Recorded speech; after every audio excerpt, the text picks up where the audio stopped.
नमस्कार दोस्तों। नवरात्रि का तीसरा दिन माँ दुर्गा के चंद्रघंटा स्वरूप की पूजा अर्चना के लिए समर्पित है। माँ का यह स्वरूप सौम्यता और वीरता दोनों का अद्भुत संगम है। अब हम माँ चंद्रघंटा के स्वरूप का विस्तृत वर्णन करेंगे। माँ का रंग स्वर्ण के समान उज्जवल है। इनके माथे पर अर्धचंद्र के आकार की घंटी विराजती है। इसी वजह से इन्हें चंद्रघंटा कहा जाता है। इनके पास 10 भुजाएं हैं और प्रत्येक हाथ में अलग अलग अस्त्र शस्त्र व कमल का पुष्प है। माँ सिंह पर सवार होकर अपने भक्तों की रक्षा करती है। माँ की स्वरध्वनि में इतनी शक्ति है कि उनके घंटे की आवाज से दुष्ट आत्माएं, राक्षस और नकारात्मक शक्तियां तुरंत भाग जाती हैं। परंतु क्या आप जानते हैं कि माँ को चंद्रघंटा रूप क्यों लेना पड़ा?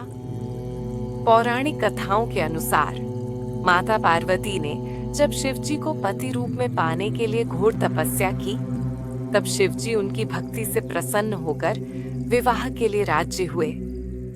लेकिन जब शिवजी बारात लेकर हिमालय के दरबार पहुंचे तो उनका रूप बेहद भयानक और विरक्त था।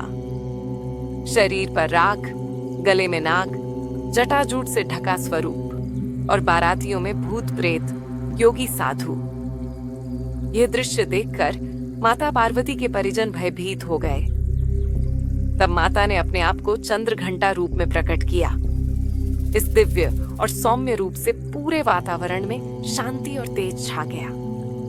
माता ने अपने स्वरूप से यह संदेश दिया कि शक्ति का असली स्वरूप संतुलन है, सौंदर्य और शांति के साथ साथ वीरता और शक्ति।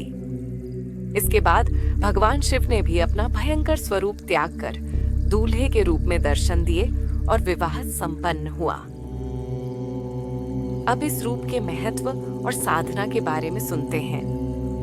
माँ चंद्रघंटा की पूजा से भय, संकट और नकारात्मक ऊर्जा दूर होती है।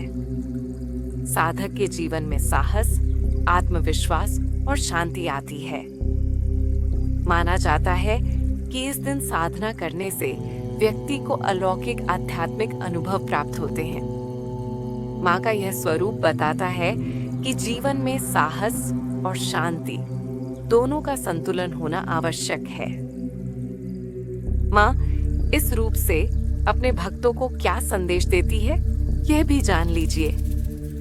माँ चंद्रघंटा हमें यह सिखाती है कि चाहे जीवन कितना भी कठिन क्यों ना हो, अगर हमारे भीतर धैर्य और साहस है तो हम हर समस्या पर विजय पा सकते हैं। तो दोस्तों, यह थी माता दुर्गा के तीसरे स्वरूप, माँ चंद्रघंटा की दिव्य कथा और महत्व।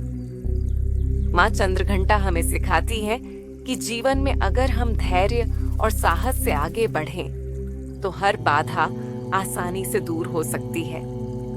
आइए नवरात्रि के इस पावन अवसर पर हम सभी माँ चंद्रघंटा से प्रार्थना करें कि वे हमें अपने आशीर्वाद से निर्भय, सुखी और सफल जीवन का मार्ग दिखाए।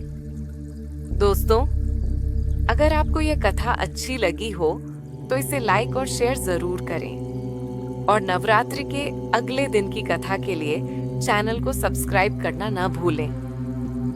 जय माता दी।